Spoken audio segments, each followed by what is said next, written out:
Hi there, I'm Drew Badger, the world's #1 English fluency guide, and it is a pleasure to welcome you to another advanced listening practice lesson. I want to begin by apologizing. It's very early in the morning here. I wanted to wake up before everyone else was awake and running around the house, especially my daughter. So I'm awake pretty early actually over here, but I'm excited to be making this video, so I apologize if I do. I'm not quite clean shaven over here. That's something you could try to say 5 times fast. Quite clean shaven, quite clean shaven, quite clean shaven. Anyway, I'm excited to be here. I've had a couple of vacations recently. So the first one, I was going back to California. I was actually visiting my younger sister out there and my mom and her husband, or not my mom's husband, but my younger sister's husband. So I get to stay with them in San Francisco, and I had a lot of fun traveling around, doing lots of interesting things out there. And then on this most recent trip, just a family vacation here in Japan, I went to Kyoto, Japan. So it was a nice opportunity to take my daughter there for the first time and get to show her what everything looks like. And Kyoto is a special place for me. I really like just the whole design of the entire area, the entire city. It's built based on the ancient kind of Chinese design for capital cities. And so it's a really nice grid formation with all the streets that are really easy to recognize and understand. But within all of these big, easy to understand places, you've got lots of tiny little places to explore, lots of beautiful gardens. We took a trip to the zoo, which you can find on the YouTube channel as well. So that was another really interesting thing we wanted to do. And I spent a lot of time just walking around with my daughter, just showing her interesting things and getting to spend more time with her, because that's really the best thing I can do to help her start speaking and help her start reading as well. She actually really likes letters. So anytime we see letters, she stops and wants to look at everything. So I'm really excited about that. Anyway, in this video, I wanted to talk about something that I mentioned in a mail to subscribers not that long ago. And if you'd like to learn more about that, you can learn more about that at our website, actually at EnglishAnyone.com/power-learning. And you can actually take a really great quiz that we've got there now that really helps people, give a lot of great information specifically for people that have really whatever your problem area is with your English. But it's something that, typically when people are learning a language, there are one or two things that people have a specific problem with. And if you solve that, it could be listening or reading or speaking or whatever the problem is. But if you solve that, then it takes your fluency up to a much higher level, maybe 2, 3, or even 10 times or more higher, just because you're solving all of these individual problems with your fluency and you're tackling the #1 frustration that you have with your fluency. So you can learn more about that there. But so since we're talking about, learning and trying to improve as we always are, something I wanted to talk about in this video was when you're really thinking about, I think the best way to explain it is that, like, the people that get fluent, or the people that succeed, or the people that do really well at whatever the thing happens to be, these are people that tend to have a philosophy of ready, fire, aim. Now, you hear this a lot in kind of business books and other things as well, but when people are talking specifically about how to do something such that you can succeed quickly, especially something that requires a lot of time and a lot of patience and dealing with other people, so something like fluency, as I was talking about with newsletter subscribers recently. So I mentioned a friend of mine that he had spent a lot of time.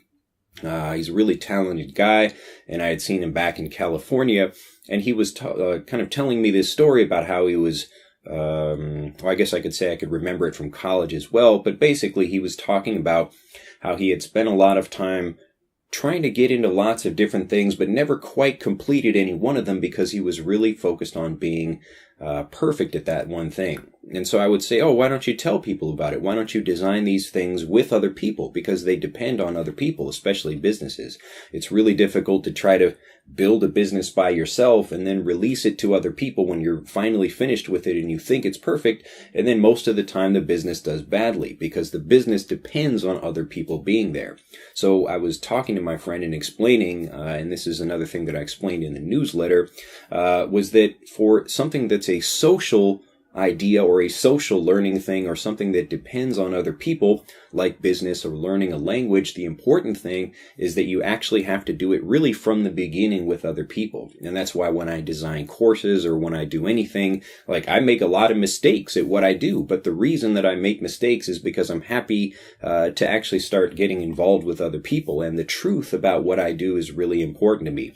So let's say like everybody hated this video, and I got the whole bunch of comments down below. I might be a little bit sad about that, but at the same time, I'd be really happy to know, oh, okay, so people don't like this video. I'd rather make something else, or people are more interested in hearing about something else. But you don't have access to that information until you put it out there for other people to understand or to try to, to consume or try to use or something like that. So in the same way that people are starting to build more businesses now, the whole business landscape, the landscape of business, so just talking about business in general, especially software development, is starting something and really building it with people in the same way that you would build fluency with other people. And the ready, fire, aim philosophy means that instead of getting ready, and you're going to aim, like really try to focus on a particular topic or a particular target. Like I said, it was early, or it is early, and then fire. So instead of really focusing on something and trying to make it exactly perfect and then pulling the trigger, what people are really doing more now is just getting ready. So starting things, getting a little bit ready, and then pulling the trigger. So you're starting to shoot, and then you're aiming after that. So you shoot your first shot, and maybe it hits well, maybe it doesn't, but you learn from that, and then you start correcting, and then you actually get fluent faster, or you build your business faster, or whatever that thing is you have to do. So people talk about failing quickly, such that you can start learning more quickly, and then you can actually get to your success, whatever your goal is, much, much faster. So the important thing to think about ready, fire, aim with learning with, business, like my friend back in California, or you with fluency, or whatever else it is in your life that you're interested in doing. The point is to, especially when you're involved with other people, so something like fluency, particularly because it requires you to be with other people and to practice in front of other people in order to actually get fluent. Because if you just sit and, look at a textbook in your room, you're sitting studying by yourself, excuse me. So if you're just sitting and studying by yourself, it's going to be really difficult for you to actually, when you finally get in front of people and you think you're perfect, you think you've practiced, you haven't actually built the confidence by practicing in front of other people. So it begins by starting to do something a little bit in front of other people, and then starting to learn from that, and then starting to improve, and then it gets much, much, much better over time. So I thought about this now as I'm sitting there and I'm talking with my friends and just walking around talking with people in Kyoto, and now I can actually speak fluent Japanese. And the reason I can do that is because I stopped learning that traditional way where I was thinking about, okay, I need to kind of sit down and study a whole bunch of flashcards and textbooks and things like that. Now, this is good if you want to study a test where it doesn't matter if another person is involved. Again, this difference between having people involved in what you do. So if I'm learning math or something that it's just a test that's going to be literally testing me about something, it doesn't matter if I spend time with other people or not. But if what I'm doing depends on other people, again, like having a business where you're successfully selling something to other people, or you're trying to speak fluently in front of other people, it really depends on having other people there to practice with. So that's really important. So in the case of, me trying to do that, or you trying to get fluent, whatever the case happens to be, if you are more of a ready, fire, aim, and then you continue this process over and over again, that's what's going to help you learn and really going to help you get fluent. So you have to be able to build speaking confidence.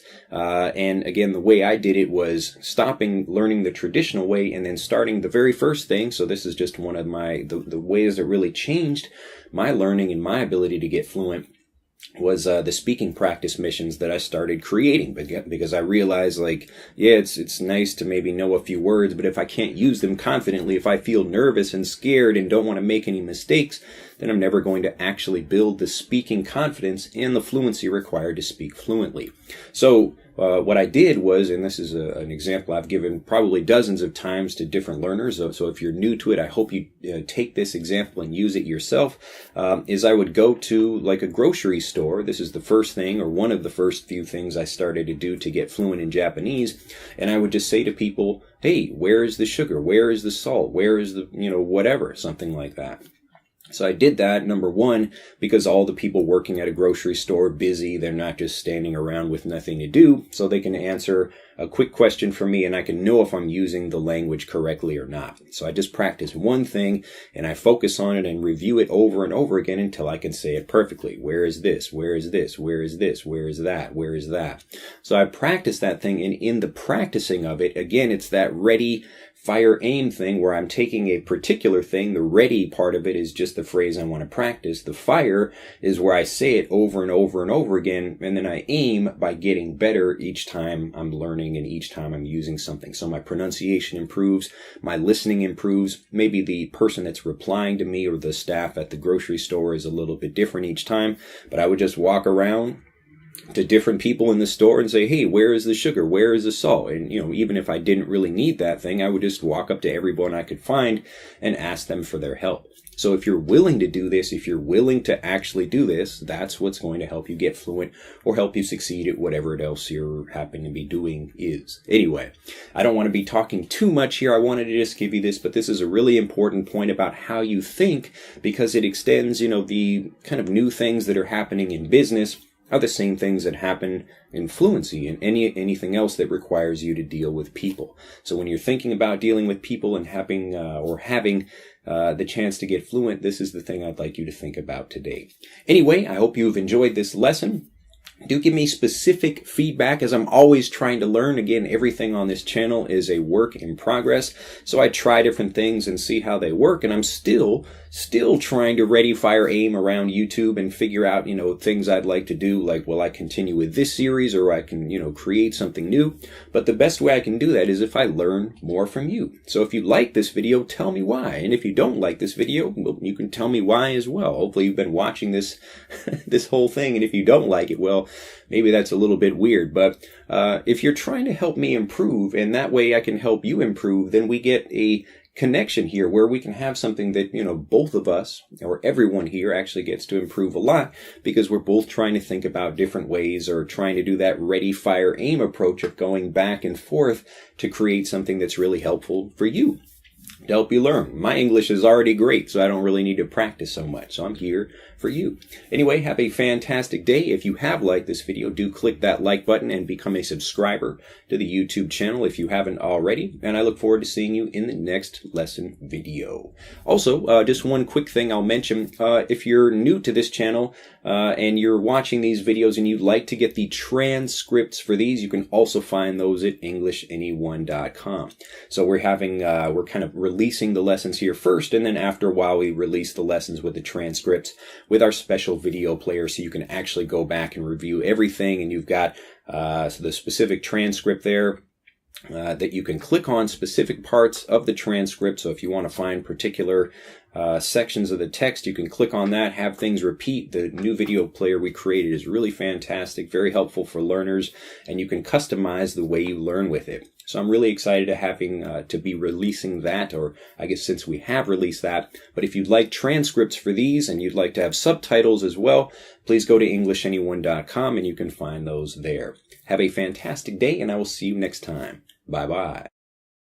To continue learning, click on the link in this video to download Speak English Naturally, our free guide to speaking and sounding like a native English speaker. The guide reveals the 3 most important kinds of conversational English you must learn if you want to sound native, and will help you experience instant improvement in your fluency and speaking confidence. To download your free guide on a mobile device, click on the link in the upper right of this video. To download your free guide from a computer, click on the link in the lower right of this video. I look forward to seeing you in the guide.